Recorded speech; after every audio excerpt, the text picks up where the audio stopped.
Assalamu alaikum wa rahmatullahi ta'ala wa barakatuhu. ‘Yan uwa barkanku da zuwa wannan dandali mai albarka. A yau mun zo muku da takaitaccen bayanin darasi yadda za ku haɗa hotonku ko in ce ku ƙayatar da shi yadda zai burge ‘yan uwa da abokan arziki da kuma masoyanku. Yau darasin ya zo cikin sauƙi wanda ba zai ba ku wahala ba insha Allah, saboda za ka yi amfani ne da application mai suna KineMaster. Amma kafin mu shiga ga wannan darasi, idan yau ne farkon zuwanka wannan dandali, ka taimaka ka danna mana alamar subscribe sannan ka danna alamar ƙararrawa domin samun sabbin shirye-shiryenmu da zarar mun ɗaura. Da zarar ka shiga Play Store za ka je ka yi searching ɗin wannan application mai suna KineMaster. Da zarar ka yi downloading ɗinsa sai ka buɗe shi, ka yi gaggauta ka je ka buɗe shi. Kana buɗe shi zai kawo ka wani feji kamar haka, shine wannan wanda muke kansa. Da zaran ka buɗe shi sai ka danna wannan alamar plus ɗin. Da zaran ka danna zai kawo ka nan, sai ka danna wannan alamar 11. Kana danna 11 ɗin nan zai kai ka kan asalin galarinka da yake kan wayanka, ma'ana kan hotunan wayanka. Zai ma searching wanne background kake so za ka yi amfani da shi a ciki, wanda zai fi ma daidai ko kuma zai fi burge ka. Bari mu yi amfani da wannan. To da zaran ka danna shi sai ka cika shi full screen. To da zaran ka danna shi sai ka zo nan hallo, sai ka hau kan adjustment, sai ka hasken yama yayi, in bai yi ba kuma ka ƙara, amma kuma za mu bar shi a haka.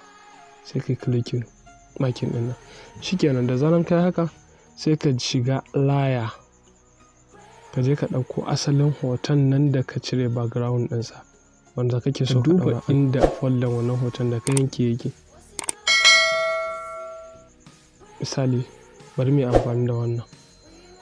Da zaran ka ɗauko shi ya zo nan sai ka gyara zamansa sama ko ƙasa, sai ka hau cropping.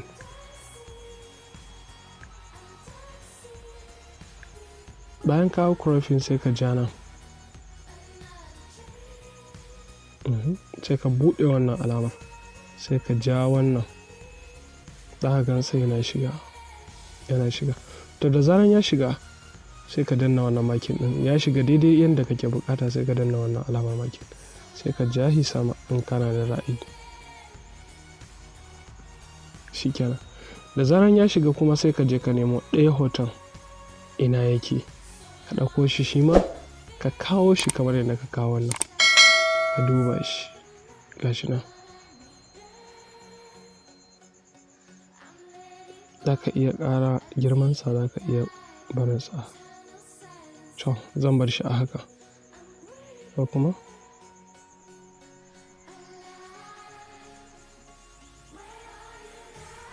to shikenan. Sai kuma ka sake shiga layer, ka je ka ɗauko asalin fiffiken nan da za mu sa a baya.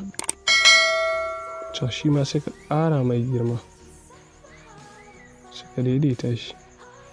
To da zaran ka ɗauko shi, tunda kana so ka mai da shi ya koma bayan hoton, sai ka danna asalin hoton, sai ka zo ka danna wannan alamar gashi nan.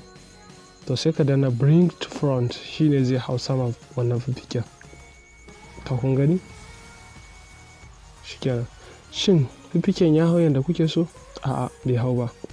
To sai ka sake danna fiffiken gashi nan ai, ka ƙara mai girma ko ka rage, ka ƙara daidaita tsayuwansa yadda zai daidai. Misali yawwa kamar haka. Shikenan sai ka danna wannan makin ɗin. Da zaran ka yi haka sai ka sake danna wannan alamar background ɗin. Idan ka danna background ɗin sai ka danna vignette ɗin nan, ka gan shi ya yi duhu, ya hau daidai yadda muke bukata. Sai ka zo ka danna wannan alamar.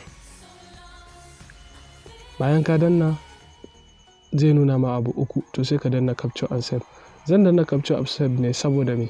Saboda in yi saving ɗin hotona, na kammala gyaran hotona. Sai in hau. Shikenan na yi saving, sai in je. Sai ka zo kan gallery, za ka gan su hotunan kamar haka gasu nan. Da yake ba guda ɗaya muka haɗa ba, gasu nan kamar haka. Gasu nan. gasu nan. Wannan su ne hotunan da muka haɗa da shi